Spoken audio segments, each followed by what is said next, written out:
Selamünaleyküm. Ahmetcan, seni görende настроением yok ortada bu ne kalıyor? Уйткая атмосфера. Молодец за твою энергию, за твою позитивную жизнь. Удачи, здоровья, счастья, дина кама. Молодец. Her yıl şeyler kızlarla kina filmler bilen ödünüm o bir milliyi öme sürmekliği bilen ilmatama bir de görüllü Tekrar 25'inden yanvar 15'e sentiri yürümümle kaplap bilen Halifa kulağına kira tuliva hesaplayın ne zaman da karşıda Halifa'dan başlığını Şeyleri aydınlar var.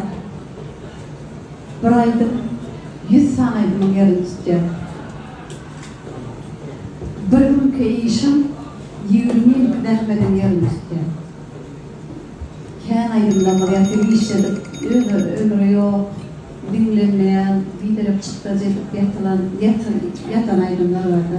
Yani şu aydının Ahmetcan 20 yıl kıyıdan adamın yerine düşürdü. Bravo. Dünyalar yine aydın der. Ahmet'in özünü men 20 yıllar tanıyan, hakiki yakın dostum men.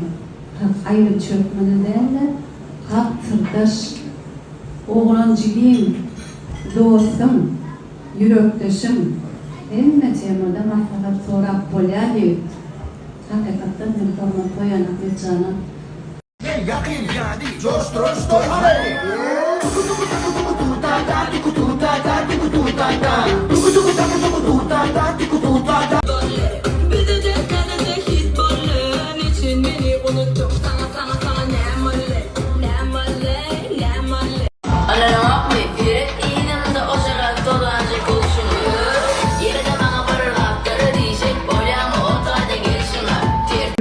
Eden adamın yerine düşürdü.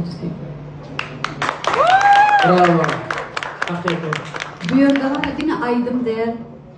Ahmet'in özünü men 20 yıl ver tanıyan, hakiki yakın dost. Yarcak, TikTok'u göre, doğru göre ayrı çıkarmamladın arzu eken.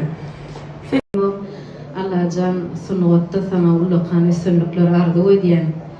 Sen ken adat çektim. Ken dehmet çektim.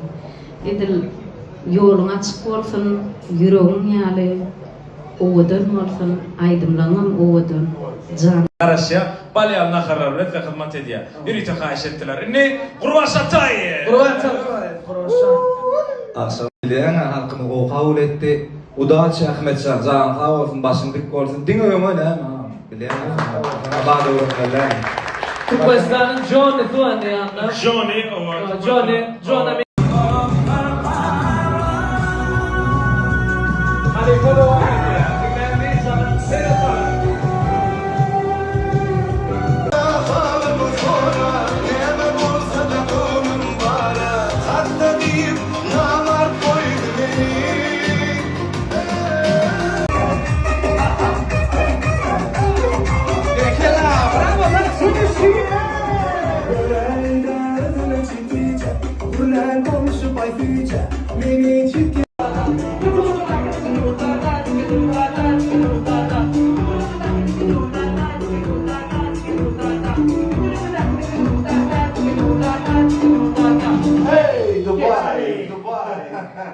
Vay vay.